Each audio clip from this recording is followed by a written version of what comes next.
Goeiedag en baie welkom by sessie 21 van module 4, waar dit vir ons gaan oor 'n lewe van gebed.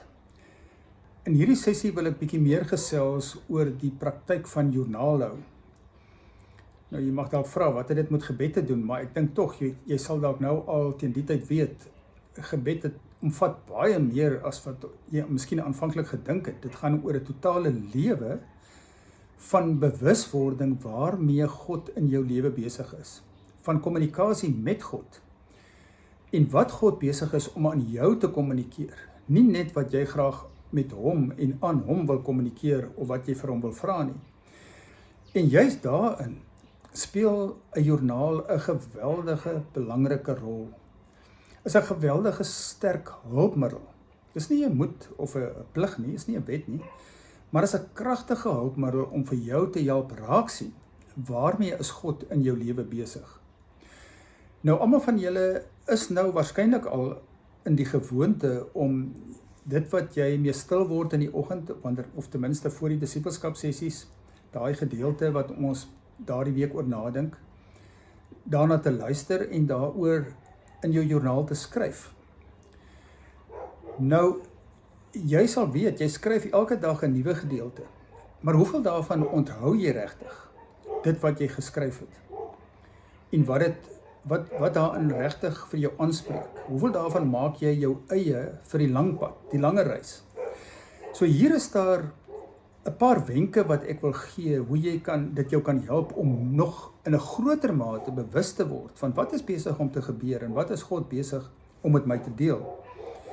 En dit is waar ek glo die Sabbat 'n groot rol kan speel. Wat ons nou maar die Sabbat noem, die dag van rus, die dag wat ons aan God toewy om net by hom te wees. Maar dit kan 'n dag wees van refleksie, 'n dag van nadenke. En dit is vir my 'n ideale dag om dan jou joernaal te vat en te gaan lees wat jy elke dag van daardie week neergeskryf het. Wat het jy van God ontvang terwyl jy die skrif oordink het? En dan 'n opsomming daarvan te maak. Jy kan dit in 'n aparte afdeling van jou joernaal doen, of 'n aparte joernaalboek daarvoor gebruik, waar jy so 'n weeklikse opsomming maak van wat daardie dag uitgestaan het.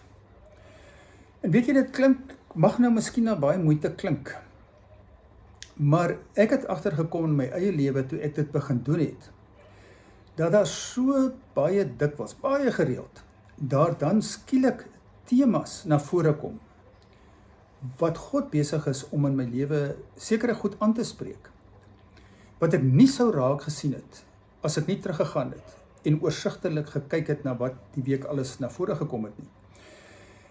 Dit was alles meer afgesonderd, maar ek het nie altyd die verband raak gesien, die groter temas nie, maar dit help 'n mens om dit te kan raak sien, en dit uit te lig, en dit vas te maak, en dit kry soveel meer betekenis, as jy dit kan doen.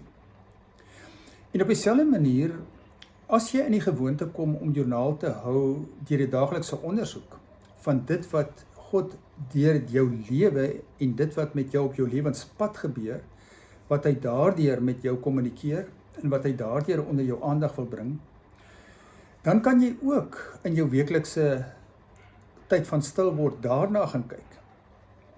En kyk, wat het God hierdie week met my gedeel, wat het hy onder my aandag gebring, deur dit wat in my lewe gebeur het.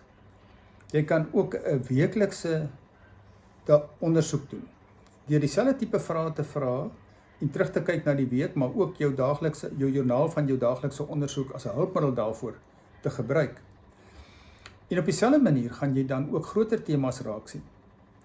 Ek noem ook daar 'n paar ander wenke van wat jy kan gebruik om dit nog meer sinvol te maak. Om ook in die gewoonte te kom van soos wat jou dag aangaan. Almal van ons weet dat deur die loop van die dag gebeur daar soms goed wat baie betekenisvol is.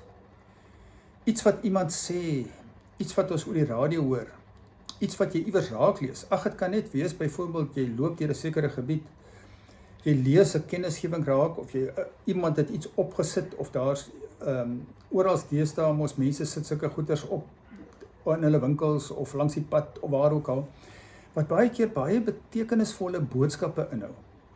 Wat jy partykeer voel, maar daardie ding was nou vandag net vir my daar neergeskryf.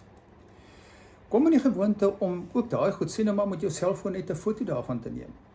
Of as dit iets is wat jy op die radio gehoor het, vinnige aantekening daarvan te maak op jou selfoon, op jou notas of waar ook al. Wat jy ook weer dan met jou daaglikse ondersoek kan herbesoek en weer kyk daarna. So hierdie is maar net 'n paar gedagtes van hoe jy jou joernaal kan gebruik as 'n kragtige hulpmiddel om baie meer bewus te word van dit wat God besig is om in jou lewe te doen en met jou te kommunikeer. En as ons werklik hoor wat God vir ons sê, dan kan ons ook daarop reageer. En dit is waar die gesprek, die kommunikasie met God geweldig sinvol raak. Dat dit nie meer 'n eenrigting gesprek is van ek wat net vir God vertel wat in my lewe aangaan en wat ek wil hê hy vir my moet doen en wat hy in my lewe moet uitsorteer nie. Maar waar ek regtig luister en hoor hoe hy al klaar besig is daarmee, deur dit wat hy met my kommunikeer. En dan behalwe vir jou weeklikse opsomming, kan jy ook 'n afdeling in jou joernaal hê, waar jy 'n maandelikse opsomming maak. En aan die einde van die maand gaan terugkyk na jou weeklikse opsommings. En dan oorsigtelik kyk na wat het hierdie maand uitgestaan. Wat het hierdie maand na vore gekom. Watter belangrike dinge het God onder my aandag gebring. Ek glo dis net so belangrik om dan elke jaar aan die einde van die jaar 'n jaarlikse retreat te hou, waar jy jouself afsonder, stil raak, terugdink oor die jaar. Wat het hierdie jaar gebeur? Wat was die temas wat in hierdie jaar in my lewe na vore gekom het?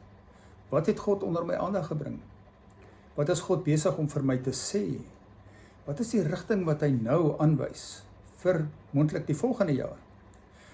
Nou sal jy dadelik verstaan, as jy daardie weeklikse en maandelikse opsommings alreeds het, hoeveel makliker gaan dit wees om dit voor jou te hê, opgesom, klaar, daar. En om dan verder daaroor stil te word, te bid en na te dink, in voorbereiding vir die jaar wat kom. Is ek nog in pas met dit wat God doen? Is ek nog waar hy my wil hê? Is daar dalk 'n nuwe rigting wat God aanwys? En weet jy, in my lewe, veral vroeër toe ek nou nog aktief in die gemeente, in die bediening betrokke was dit een van my hoogtepunte van die jaar. En elke jaar het ek net verstom gestaan om soveel meer klaarheid te kry as ek terugkyk en sien wat hierdie jaar na vore gekom het. En wat God vir my nou sê, wat miskien bevestig van dinge waarmee ek besig is, of ook vir my wys dat daar sekere goed is wat ek maar kan laat gaan, dat ek nie nodig het om langer daarmee besig te wees nie. Maar dit is 'n kragtige manier, glo ek, om voortdurend te onderskei. Wat is God besig om in my lewe te doen? En dit is tog waaroor dit gaan in gebed.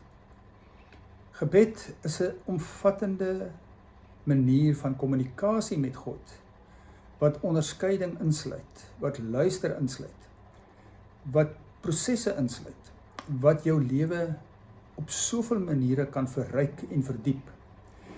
En om nou te sê, maar jy weet, ek het nie tyd daarvoor nie, is eintlik maar om te sê, wel, ek het nie regtig tyd om na God te luister nie. Ek kan hierdie reis maar baie makliker en vinniger sonder hom doen, sonder om al hierdie tyd af te staan om na hom te luister. Regtig?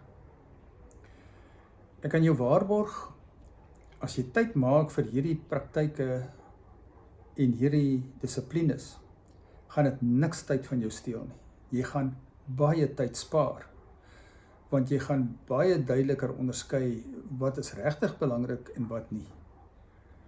En dit was my ervaring ook in my lewe, dat dit my verskriklik baie tyd gespaar het. So probeer dit gerus. Jy sal sien, elke mens het baie meer tyd as wat jy regtig dink. Ek weet, daar mag seker uitsonderings wees waar mense se werk hulle totale lewe oorneem en hulle gedagtes oorneem. Maar dan is dit ook goed om daaroor te onderskei. Is dit regtig wat God van jou vra? Is dit regtig nodig om jouself so te laat oorneem deur jou werk of deur jou werkgewers? Is dit God se wil? Of is daar maniere waarop jy dit anders kan hanteer. Bid daaroor, vra vir hom. Dalk is daar. Ek hoop regtig dat jy al meer sal begin ervaar wat dit is om 'n lewe van gebed te leef, waar God die herder is, wat vooruitgaan, wat die pad aanwys. Dankie dat jy weer saam geluister het.